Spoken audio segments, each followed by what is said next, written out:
이제 성탄절이 일주일도 채 남지 않았습니다. 우리가 성탄절에는 보통 이렇게 메리 크리스마스라고 인사하는데 이제 즐거운 성탄절 되세요. 이제 그런 의미이죠. 우리 다시 한번 인사하실 때는 좀 메리 크리스마스 한번 우리 미리 기분을 내면서 한번 좀 인사하도록 하겠습니다. 메리 크리스마스. 네, 메리 크리스마스. 네, 메리 크리스마스. 네, 감사합니다. 그리스도인들에게 있어서 성탄이란 참 기쁘고 즐거운 날일 것입니다. 하지만 그것은 세상 사람들이 크리스마스에 모여서 파티하고 즐기고 기뻐하는 그 정도의 기쁨과 도무지 비교할 수 없는 굉장한 기쁨입니다. 왜냐하면 이 성탄절의 기쁨은 우리의 생명과 연관된 것이기 때문이죠. 그 아담의 범죄 이후에 모든 인간에게는 고통과 죽음이라는 저주를 받았습니다. 이러한 인류의 운명을 우리 스스로는 바꿀 수 없는 가운데 있을 때 하나님께서 저와 여러분을 구원하시기 위하여 예수 그리스도를 이 땅 가운데 보내신 날이 성탄절이기 때문에 그 생명의 기쁨은 다른 세상의 어떤 것과도 비교할 수 없는 것입니다. 따라서 우리가 지난 주일날 교육부 발표회로 모였을 때 그 아기 예수님의 오심을 축하하는 공연을 하는 것이 단지 우리끼리 즐기자는 의미가 아니라 아기 예수의 오심으로 말미암아 우리가 그 기쁨을 누리게 된 것을 고백하는 그런 자리였습니다. 동방 박사들이 아기 예수께 와서 경배했던 것처럼, 목자들이 와서 기뻐했던 것처럼 우리 또한 그날을 기뻐하고 기다리는 것이 우리가 또한 하나님께 감사하는 그 이유가 거기에 있는 것입니다.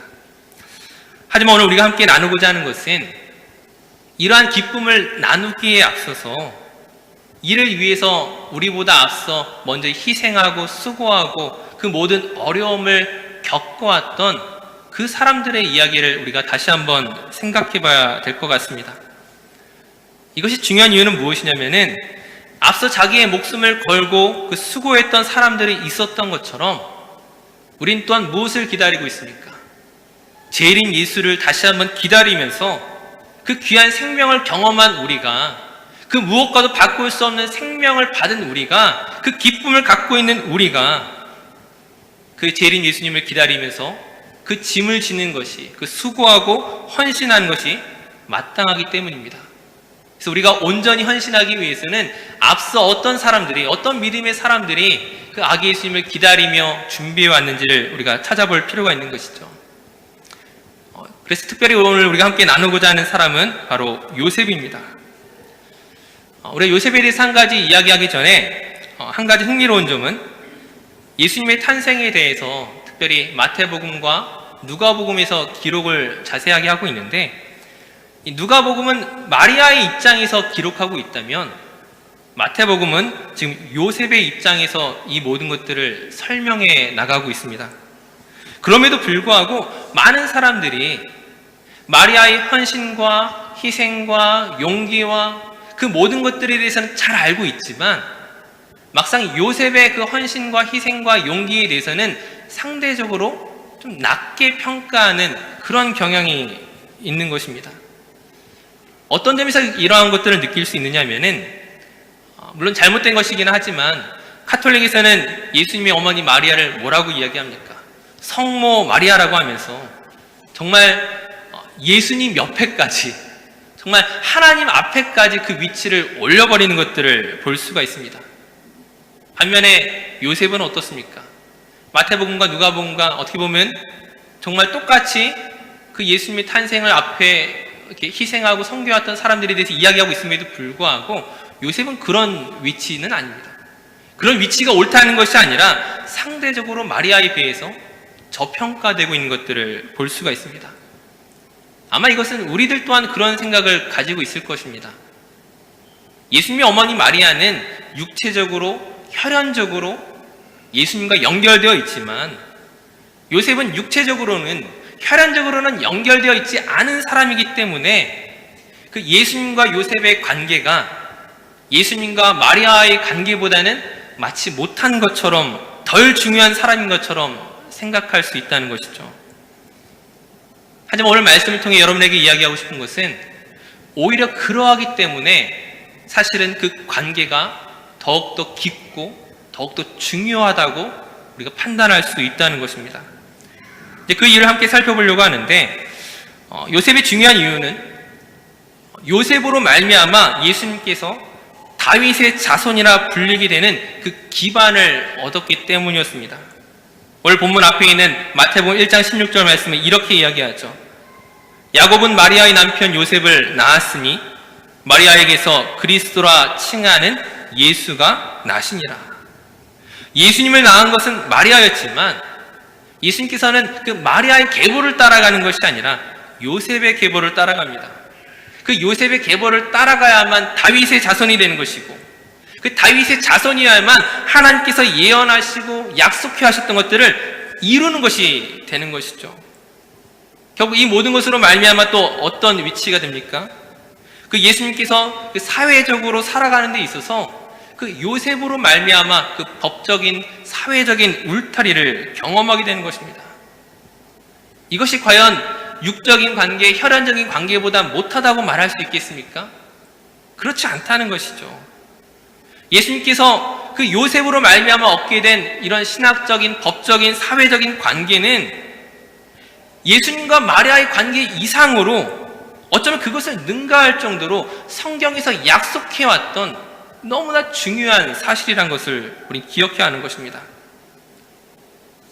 우리가 또 한 가지 생각해야 될 사실은 앞서 읽은 마태복음 1장 16절에서 요셉은 마리아의 남편이었지만 정작 예수님은 요셉과 마리아 사이에서 태어났다고 말하지 않고 단지 마리아에게서 나셨다고 기술하고 있습니다. 물론 그 이유는 우리를 잘 알고 있습니다. 이 오늘 본문의 이 모든 내용들이 이것을 통해 우리에게 이야기하고 싶은 것이 무엇이겠습니까? 지금 마태복음의 저자인 마태가 지금 이것을 통하여 이야기하고 싶은 것은 예수님께서 요셉과 연결되어 있지만 동시에 연결되어 있지 않다는 것들을 말하고 있는 것입니다. 육체적으로는 요셉과 무관하지만 그러나 예수님께서는 사회적으로, 법적으로 요셉의 아들일 수밖에 없다는 이러한 역설이, 이러한 이중적인 신분이 예수님이 어떻게 이 모든 사역과 이 모든 일들을 이루어 가시는지 그 근거를 제공하고 있는 것입니다. 우리 이 모든 과정을 이해하기 위해서는 당시 유대인들의 그 결혼 규범을 이해할 필요가 있습니다.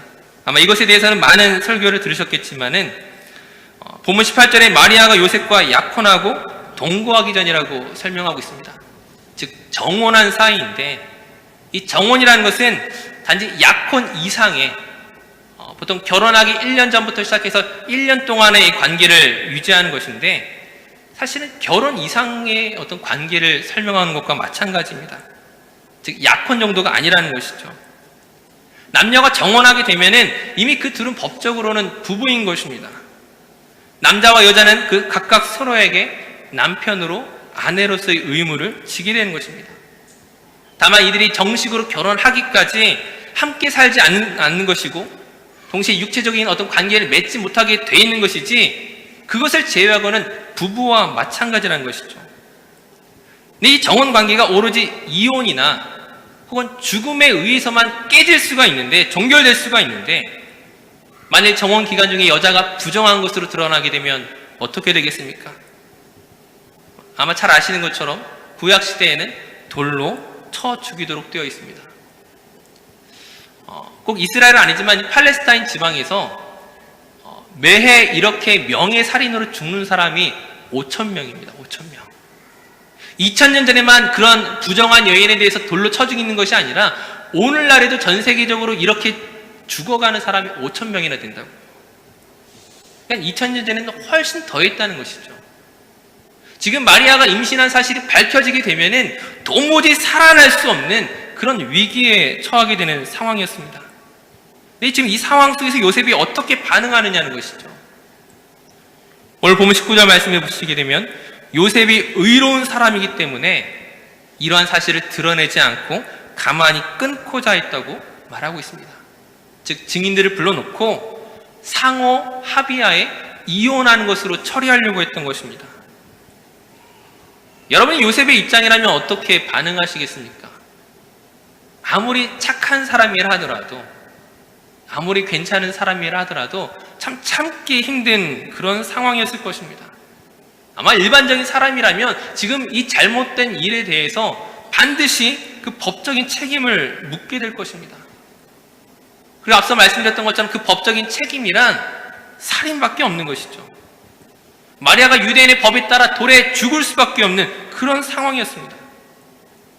하지만 성경은 오늘 19절에 어떻게 설명합니까? 이 요셉이 의로운 사람이라고 말하고 있습니다. 의로운 사람이기 때문에 그가 다른 사람들과는 다른 방식으로 접근하고 있는 것입니다. 우린 여기서 말하고 있는 의가 어떤 것인지를 잘 생각해 봐야 되는데, 보통 일반적으로 구약시대의 의로운 사람이라고 할 때는 율법에 충실한 사람을 의로운 사람이라고 말합니다. 근데 만약 율법에 충실하려면 어떻게 되는 것입니까? 그 마리아의 부정한 행위에 대해서 율법을 따라 처리하는 것이 아마 의로운 행위로 간주될 수 있을 것입니다. 아마 당시 사람들은 그것이 의라고 생각하겠지만, 그것 때문에 살인도 서슴지 않는 그런 일들을 하고 있겠지만, 그러나 그 많은 사람들이 무엇을 잊고 있습니까? 하나님의 법 속에 담겨져 있는 하나님의 마음, 정말 하나님이 무엇을 의로 여기시는지, 하나님이 무엇을 기뻐하시는지에 대해서는 자각하지 못하는 것입니다. 그런 의미에서 지금 요셉은 사람들의 기준에서 의로운 사람이 아니라, 그 당시 사회가 요구하는 의로운 사람이 아니라 하나님이 인정하는 의로운 사람이었던 것입니다. 마리아를 정죄하는 것이 아니라 그 마리아를 향하여 긍휼과 은혜를 베푸는 것입니다. 긍휼과 은혜를 베푼다는 것이 율법을 무시한다는 것이 아니죠.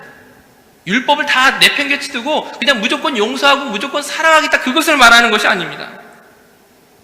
그는 율법을 준수하는 사람이기 때문에 어떻게 반응합니까?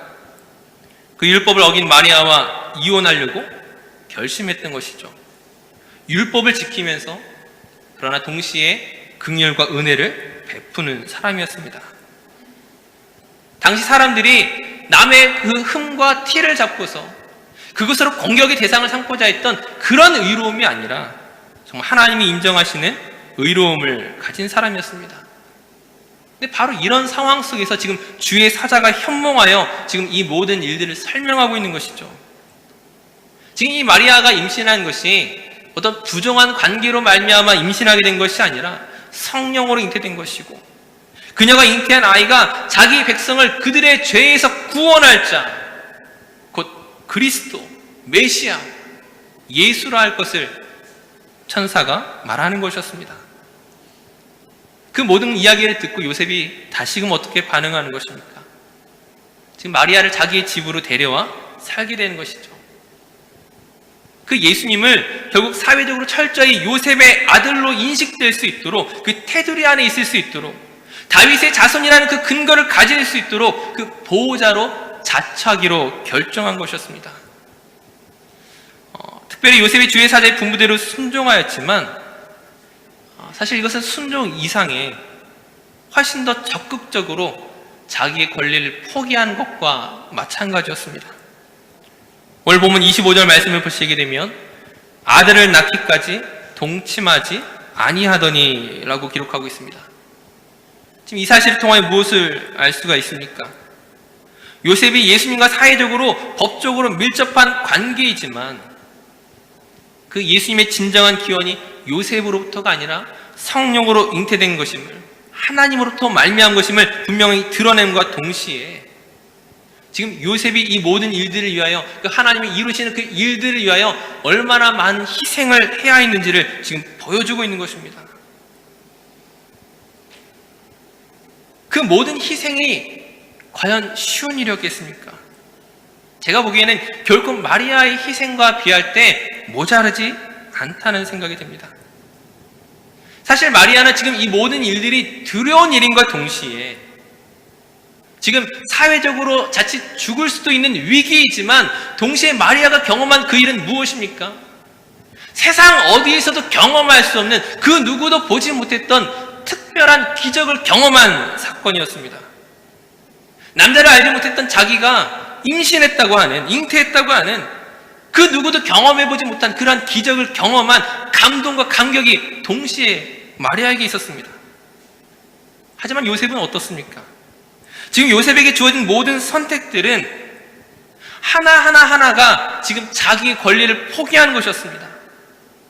정혼자의 권리를 행사하지 않았고, 마리아를 집에 데려와서도 동침하지 않았습니다. 그뿐이었습니까? 베들레헴으로 와서 그 아기 예수가 태어난 이후에 그 헤롯의 박해를 피해 고향을 등지고 애굽으로 도망가야 했습니다. 정말 전혀 예상치 못했던, 생각지 못했던 자기의 모든 꿈과 희망과 계획을 다 포기하고 지금 이 일에 완전히 헌신해야만 했던 것이죠. 근데 이 모든 일들을 감당함에 있어서 갈등이 없었겠습니까? 고민이 없었겠습니까? 이 모든 고난을 경험하면서 고향을 등지면서 왜 그러고 갈등이 없었겠습니까? 근데 사실 그 모든 갈등 속에서 특별한 기적을 경험한 사람은 그것 때문이라도 그 모든 고난을 이길 수 있을 터인데 지금 요셉은 마리아와 입장이 다르다는 것이죠. 마리아가 경험했던 그 세상 어디에서도 볼 수 없는 그 특별한 기적으로 말미암아 그 모든 고난을 뚫고 지나가는 사람이 아니라 단지 주의 사자가 현몽하여 말했던 그 한 가지 사건으로 말미암아 지금 이 모든 고난을 감수해야 된다는 것입니다. 그런 의미에서 저는 요셉이 믿음의 사람이라는 생각이 듭니다. 개인적인 제 이야기를 한 가지 하게 되면은 학창시절에 항상 이런 고민들이 있었습니다. 하나님께서 나에게 어떤 특별한 기적과 사건을 경험하게 하신다면, 정말 세상이 놀랄 만한 어떤 간증을 할 수 있는 그런 사건으로 나를 인도하신다면 내가 꿈꾸고 있는 목회를, 비전을 잘 감당할 수 있을 터인데 왜 나에겐 이런 일이 없으니까? 그런 고민이 저에게 있었어요. 기도원에 가서 목이 터져라 기도하기도 하고 특별한 은사를 구하기도 하고 무언가 나에게 하나님이 특별한 사인을 주시기를 원했던 때가 있었습니다.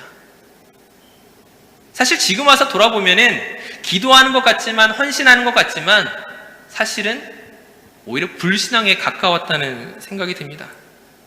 마치 유대인들이 예수님께 찾아와서 표적을 구했던 것 같은, 막상 그 표적이 주어지면 그것으로 말미암아 믿음으로 서는 것이 아니라 여전히 또 다른 표적을 구하며 또 다시 시험하며 또 다시 무너졌던 그 모든 행태를 반복할 수밖에 없는, 진정한 믿음이 아닌 그것에 매여 있었던 그런 시간들을 기억합니다.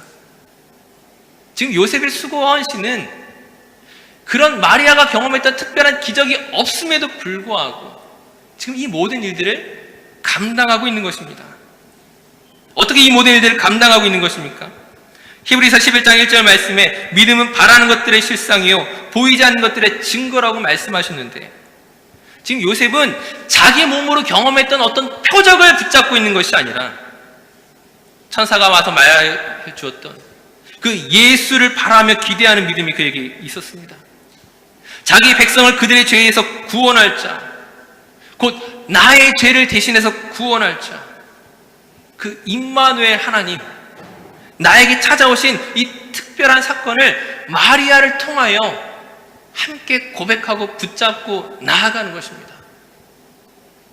표적이 아니라 믿음을 가지고 이 일들을 감당하고 있다는 것이죠. 한 가지 더 말씀을 드리면은, 개인적으로 저는 목사로서 이렇게 사역을 하고 있지만 모든 교회의 어떤 목사들보다 개인적으로 저는 사모님들이 더 대단하다고 생각합니다. 왜 그렇겠습니까?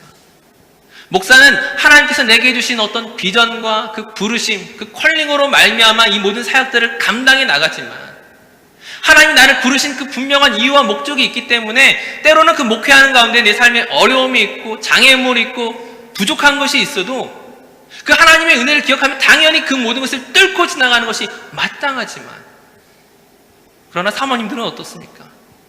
나의 비전이 아니라 남편의 비전으로 말미암아, 목사의 비전으로 말미암아 그 모든 일들을 함께 경험해 나가고 뚫고 지나가는 것은 오히려 목사의 비전보다 더 강한 것입니다.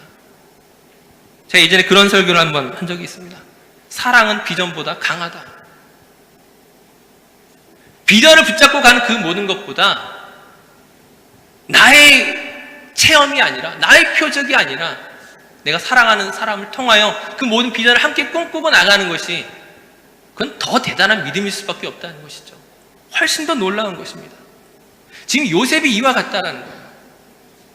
나는 주의 사자가 와서 나에게 가르쳐준 그 한 가지 꿈밖에 없지만, 그러나 그 마리아를 통하여 이루어진 그 모든 일들을 믿음으로 바라며 인정하며 기억하며 함께 붙잡으며 그 모든 고난과 고통을 감수해 나가는 그 요셉의 믿음은 결코 마리아에 부족하지 않다는 것입니다. 혹시 우리의 신앙생활에 있어서 무엇을 붙잡고 있습니까? 어떤 표적이 있으면, 기적이 있으면 내가 하나님을 더 잘 믿을 수 있을 것 같습니까? 제가 한 가지 말할 수 있는 것은 예수 그리스도 외에는 그 세상에 그 어떤 기적도 의미 있는 것이 아닙니다. 나의 문제가 해결되고 내가 더 많은 것을 얻어야만 믿음이 생기는 것이 아니라 이미 우리는 그 무엇과도 바꿀 수 없는 예수 그리스도라는 그 기적을 이미 경험한 사람이라는 것이죠. 우리가 수천 년 전으로 돌아가서 홍해 바다가 갈라진 것을 보면 믿음이 생기겠습니까? 아니요. 모세 자신도 홍해 바다가 갈라지는 것보다 예수 그리스도 그 얼굴 보기를 더욱더 원했을 것입니다. 그 예수 그리스도를 보고 살아가는 우리가, 믿고 고백하는 우리가 얼마나 그 귀한 은혜 가운데 있는지를 기억하신다면 오늘 우리가 하나님 앞에 헌신하는데 무엇이 가로막을 수 있겠습니까? 예수님이 저와 여러분의 이유이고 출발이고 근거가 되는데 다른 무엇을 또 필요로 하겠습니까? 예수 그리스도가 우리의 증거요, 우리의 보상이요, 우리의 이유가 되시면 그 예수로 말미암아 그 걸맞는 삶을 살아가야 되지 않겠습니까? 오늘 말씀을 마무리하면서 예수 그리스도를 경험한 우리가 어떤 삶을 살아가야 되겠습니까?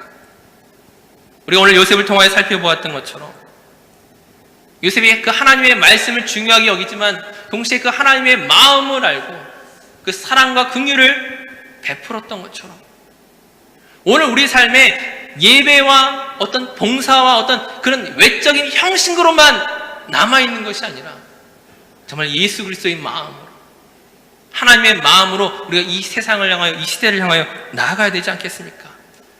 하나님의 마음으로 이 세상을 품어야 되지 않겠습니까? 소외당한 이들을 향하여, 어려움 당한 이들을 향하여 우리가 한 걸음 한 걸음 나아가는 것이 마땅하지 않겠습니까? 세상에 사는 이 크리스마스가 우리끼리 즐기는 파티일지 모르겠지만 우리가 그런 세상의 모습을 닮아서 단지 교회 안에 성도들이 모여서 즐기는 파티로만 끝난다면 과연 우리는 성탄절을 얼마나 이해하고 있는 것입니까? 바라기는 예배만큼이나 오늘 우리 주변에 소외된 사람들을 향하여, 어려움 처한 이들을 향하여 관심을 가지시고 기도하시고 그들을 도울 수 있는 섬김의 마음으로 나아가시기 바랍니다. 그것을 통하여 예수 그리스도가 내 안에 살아계시다는 것들을 분명하게 증거할 수 있는 저와 여러분 되시기를 주님의 이름으로 축원합니다. 기도하겠습니다.